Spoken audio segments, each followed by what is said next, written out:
Olá, eu sou o Fernando Rocha e a partir de agora você acompanha aqui conosco Saúde e Bem-Estar. Bom, pessoal, o assunto dessa edição atinge as mulheres em especial. TPM, 3 letrinhas pesadas de serem carregadas, né?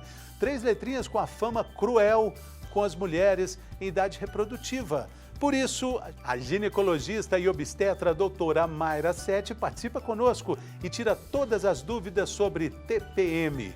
O quadro Mito ou Verdade vai fazer cair por terra os tabus relacionados à menstruação e tensão pré-menstrual.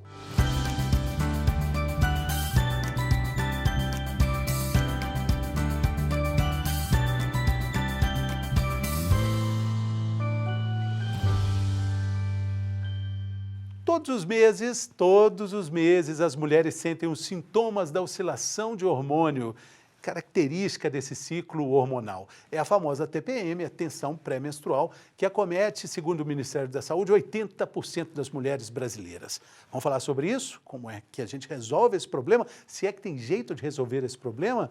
Aqui no estúdio, quem está conosco é a ginecologista e obstetra doutora Mayra Sete. Tudo bem, doutora? Alegria receber a senhora aqui. Tudo bem, Fernando. É um prazer estar aqui com vocês hoje para falar um pouquinho, né, sobre a TPM, né, um assunto tão frequente no consultório ginecológico. Tensão pré-menstrual. Todo mundo sabe o que é uma TPM? Ou existe ainda dúvida sobre isso? A TPM, né, tensão pré-menstrual, também chamada de síndrome pré-menstrual, nada mais é que um conjunto de sintomas que são físicos, emocionais e comportamentais, que vão acometer algumas mulheres na segunda fase do ciclo menstrual, geralmente de 7 a 10 dias antes da menstruação, que vão findar com a menstruação e que vão alterar significativamente a qualidade de vida dessas mulheres, alterando não só as relações sociais, familiares, né, como também, às vezes, o próprio trabalho. Sim. E quais seriam esses sintomas, né? Esses sintomas mais frequentes físicos seriam alteração de sensibilidade nas mamas, presença de cólica, sensação de aumento de volume abdominal. Também as pacientes referem dores nas pernas, fadiga, né, um cansaço generalizado, e muitas delas apresentam também cefaleia. Dor de cabeça. Isso. Os sintomas psíquicos mais comuns, comportamentais, são a alteração do humor, aquela labilidade emocional importante, algumas com humor deprimido, outras referem uma ansiedade extrema, às vezes para problemas comuns do cotidiano, que em outro momento não teriam tanta ansiedade, né? E também algumas referem muita irritabilidade e muito frequente a queixa de alteração de hábito alimentar, de apetite. A paciente tende a ter uma preferência por doce, né? É muito comum querer comer muito chocolate nessa época. Por isso que talvez seja difícil fazer regime durante a TPM? Sim, muito difícil. É a hora que as mulheres atacam os doces mesmo. E isso a gente sabe que é por quê? A TPM, uma das principais causas, não existe uma etiologia definida, mas uma das principais teorias é que haja uma alteração, né, uma flutuação dos hormônios ovarianos, estrogênio e progesterona, e com isso há uma alteração de neurotransmissor cerebral, principalmente da serotonina. E o triptofano, que está presente no chocolate, ele é precursor, né, da serotonina. Por isso essa vontade de comer doce, principalmente chocolate. Uma atração irresistível, né? Agora, quais são os tratamentos para esses sintomas aí tão importantes que a senhora falou da TPM? Sim. Os tratamentos, a gente tem tratamentos medicamentosos e não medicamentosos. Com medicamento, a gente tem como primeira linha os inibidores seletivos da recaptação de serotonina, né, que são muito conhecidos por todos nós, que é a fluoxetina, sertralina, citalopram e paroxetina. E esses medicamentos, eles podem ser usados de uma forma contínua ou somente naqueles 14 dias que antecedem a menstruação. Sempre com orientação do médico. Sempre. Outro tratamento também que pode ser utilizado para aquelas pacientes que pretendem ter uma contracepção, né, isso é muito comum na idade reprodutiva, são os anticoncepcionais hormonais combinados com estrogênio e progesterona. Esses anticoncepcionais usados de forma contínua, eles são melhores para esse objetivo, né, uma vez que eles vão suprimir a menstruação. E podem ser usados também para aquelas pacientes que têm muito escape menstrual, que não toleram o uso contínuo de anticoncepcional, eles podem ser utilizados com a pausa, mas uma pausa pequena, geralmente até 4 dias. Nesse caso, a gente prefere anticoncepcionais com a drospirenona, que ela tem um efeito que a gente chama de antimineralocorticoide, que vai diminuir o edema, que é muito comum, como eu falei, o edema de pernas, o edema abdominal, o inchaço, que pode acontecer com essas pacientes. Algumas pacientes chegam até a queixar no consultório, doutora, eu engordo 2 quilos em média por cada menstruação. E realmente elas têm essa sensação, só que isso não é um engordar, elas têm um edema, uma retenção hídrica. E emagrece depois? E depois elas perdem, sim. Mesmo comendo chocolate? Aí vai depender da quantidade do chocolate. Pois então. Ao longo da vida, doutora Mayra, a TPM vai mudando de intensidade também? Sim. A TPM ela pode mudar de acordo com a fase de vida de cada um. Por exemplo, se a paciente está numa fase estressante profissionalmente, com criança pequena, né? Ou se ela está sem poder fazer atividade física, com uma alimentação mais desregrada, fugindo da dieta, ela vai ter uma piora, sim, dessa TPM. E a vida vai avançando, a idade vai avançando, os desafios vão mudando e a TPM também vai se transformando. Vai, mas ela não necessariamente piora com o tempo. Por exemplo, se a paciente está num período gestacional, na gravidez a gente não tem a oscilação hormonal do ciclo menstrual. Então, muitas pacientes falam, ai, doutora, eu estou adorando a gravidez, porque eu fico sem TPM. Então, acontece muito isso. Aí depois chegam os filhos. É. E aí vem uma aí outra. Aí a TPM vem pior, ocasionalmente. Aí você fala, aproveita, aí vai então. depender do marido, né? Se ela tem um marido compreensivo que ajuda, isso é muito importante. A TPM melhora. Eu ia comentar isso com a senhora. Como é que os maridos, na perspectiva que a senhora tem de consultório, como é que eles podem colaborar para esse período que é tão marcado, tão crítico na vida da mulher? Entender que isso é um período, que isso não é uma invenção da cabeça da mulher, né? Isso não é frescura, que realmente existe uma fisiopatologia para isso. Existe uma alteração de flutuação hormonal, né? De estrogênio e progesterona, que vão alterar neurotransmissor cerebral. Então, isso não é coisa da cabeça da mulher. Não é. Mas eu vou até falar do meu depoimento aqui de marido, porque às vezes nem sempre o ciclo é marcadinho, porque se fosse, a gente poderia até deixar no calendário, falar atenção, TPM à vista, e a gente poderia até se preparar para ter mais acolhimento. Mas às vezes não falta um diálogo disso, fala assim, olha, por favor, aquela discussão ali, talvez porque eu esteja nesse momento difícil. Sim, mas muitas vezes a paciente está tão alterada, está com uma labilidade emocional tão grande, que ela não consegue perceber. Ela percebe, às vezes, depois que passa. Quando ela menstrua, ela fala, gente... Foi isso. Foi isso que aconteceu, eu estava para menstruar. É muito comum. Porque não dá para, a senhora concorda que não dá para seguir um ciclo marcadinho, porque às vezes isso altera. A gente, como companheiro, a gente não pode ter essa coisa tão... Não dá para a gente acompanhar, né? Sim. Agora, as outras terapias que auxiliam também a controlar os desconfortos da TPM, falando de qualidade de vida, de atividade física, um hobby, tudo isso contribui também? Sim.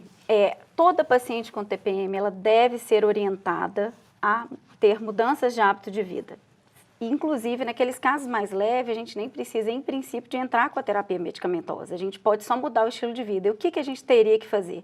Primeiro, exercício físico regular, né, que às vezes é muito difícil. Não tem tempo, menino pequeno, né? Mas é fundamental. E por quê?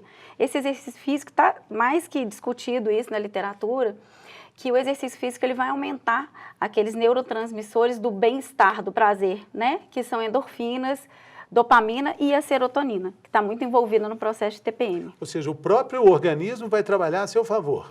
Sim.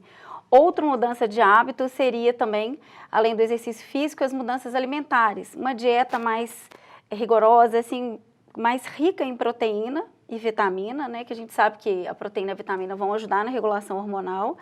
E uma dieta mais pobre em carboidrato e gordura. Resistir ao chocolate, né? Trocar, exatamente, né? Tem algumas receitinhas... E o que acontece? Olha bem, que o chocolate, a paciente tem a vontade de comer na TPM, mas por que o chocolate e o carboidrato são tão maléficos? A gente, ao ingerir uma grande quantidade de carboidratos, a gente tem um aumento da insulina. E esse aumento da insulina faz com que a gente tenha uma hipoglicemia de rebote. E essa hipoglicemia ela pode causar uma piora na dor de cabeça, no cansaço, aquela fadiga que dá às vezes quando você come muito carboidrato, depois de uma pizza, né? E isso piora então os sintomas de TPM e alterações de humor. A internet está cheia de receitinhas assim para substituir esse ataque ao chocolate, ao doce, né? Uhum. A minha mulher especialmente gosta muito de tâmara com morango. Ela acha que fica ótimo e dá uma saciedade nesse sentido, né?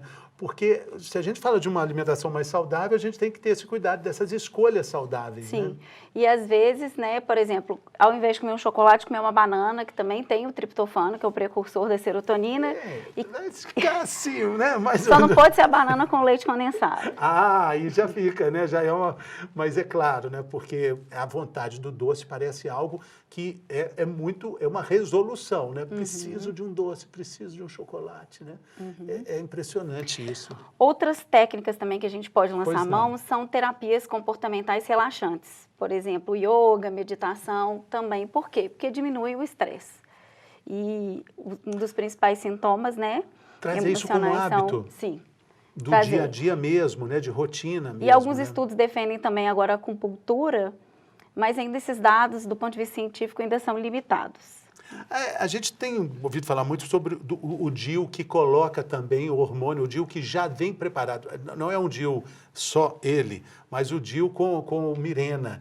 Isso aí tem um efeito com relação aos problemas da TPM? Na verdade, isso é um mito. O Mirena, ele vai diminuir a cólica menstrual, né? Porque o Mirena, o que ele faz? Ele faz uma atrofia do endométrio, que é aquela camadinha que vira menstruação. Então, ele não deixa que seja produzida, né, a menstruação. Então, ele diminui cólica, sim. Mas ele não vai ser um método que vai deixar os hormônios estáveis. Ele não é anovulatório, ele não tira o ciclo menstrual, os picos de estrogênio e progesterona. Então, ele não vai resolver a TPM. Já começamos aqui uma questão importante. A gente tem um quadro aqui que se chama Mito ou Verdade. Esse já foi um mito que a gente acabou de discutir aqui, porque existem muitas informações com relação ao uso desse dispositivo, né, com o Mirena, né? O Mirena é um método muito eficaz, né, do ponto de vista de contracepção, muito bom, mas ele não trata os sintomas de TPM. Ele trata a cólica. Doutora, quando a TPM deixa de ser normal, né, passa a ser um distúrbio, não que TPM seja normal, mas quando passa a ser um distúrbio, a partir de que momento ela precisa de um acompanhamento médico? Na verdade, não existe um momento exato, né? Do ponto de vista conceitual, a gente fala que a TPM deixa de ser TPM e passa a ser uma doença, efetivamente, que é o transtorno disfórico pré-menstrual, quando você tem pelo menos 5 sintomas, né, de forma grave, sendo que os principais sintomas deve ter pelo menos um dos 4 sintomas emocionais, vamos dizer, que é a depressão, a ansiedade e principalmente irritabilidade ou mesmo aquela labilidade emocional como um choro fácil, né, tem que ter algum desses sintomas. Que extrapolam o período ou que estão... Não, neste período. Tem que estar nesse ser TPM, período. tem que estar naquele período, na segunda fase do ciclo, geralmente 7 a 10 dias. Então, assim, estas pacientes que têm de forma grave esses sintomas e que vão impactar, na verdade, eles vão incapacitar a mulher. Que são incapacitantes, é que a gente chama de doença. Inclusive, tem o CID de TPM em função desses casos. Que justifica ausências de trabalho, né? O Código Internacional de Doenças tem o CID de TPM por causa dessas pacientes. Incapacita, tem pacientes que não conseguem trabalhar, né? Elas ficam uma semana do mês sem conseguir trabalhar. E essa semana eu atendi uma paciente que a mãe levou, uma adolescente, que ela falou, doutora, ela não sai do quarto. Ela só fica comendo chocolate, basicamente, praticamente uma semana. O que eu faço? É desesperador. E o que a senhora disse? Temos que tratar, não tem jeito. Temos que tratar e tem solução, né? E esse tratamento, a senhora citou alguns medicamentos? As medicações, nesse caso, a gente tem que lançar a mão de todas as técnicas de tratamento, né? Tratamentos, as intervenções não medicamentosas e as medicamentosas. Em alguns casos pode levar até para um quadro de obesidade. Porque isso, a gente está falando que é de repetição também, porque está associado à depressão e a paciente comendo, né? Alimentos, isolamento, exatamente. A alta ingestão calórica, né? Essa paciente, às vezes, a gente lança a mão dos inibidores de recaptação de serotonina e, além deles, do anticoncepcional também, das terapias todas não medicamentosas e ainda tem alguns estudos que defendem o uso de suplementos, né? Vitaminas como a vitamina B6, o magnésio, o cálcio, que podem ser utilizados porque eles melhoram também a concentração de serotonina. Muitas pessoas têm usado os fitoterápicos, né, vitaminas, como a senhora disse aí, para ajudar no controle dos sintomas da tensão pré-menstrual, né? Essas medicações todas, né, fitoterápicos e vitaminas, podem ser utilizadas, mas ainda o nível de evidência científica é muito baixa. Então, realmente, os tratamentos considerados eficazes do ponto de vista científico seriam o anticoncepcional, né, o contracepção hormonal, que pode ser oral ou por outra via, e os inibidores seletivos da recaptação de serotonina. A mulher tem que se conhecer também, né? Tem que ver, cada história tem a sua própria estrutura, algumas coisas combinam mais, outras situações menos, né? Isso é muito importante, ela se perceber, né? Sim. A gente vai fazer um rápido intervalo, doutora Mayra, e já já a gente volta com o nosso Saúde e Bem-Estar. Olha, se você tem alguma pergunta, tem um relato, tem uma história para contar, mande para a gente pelos canais que aparecem aí na sua tela, no nosso canal aqui vai estar com muita felicidade recebendo a sua mensagem. Sua participação é muito bem-vinda. A gente volta daqui a pouco.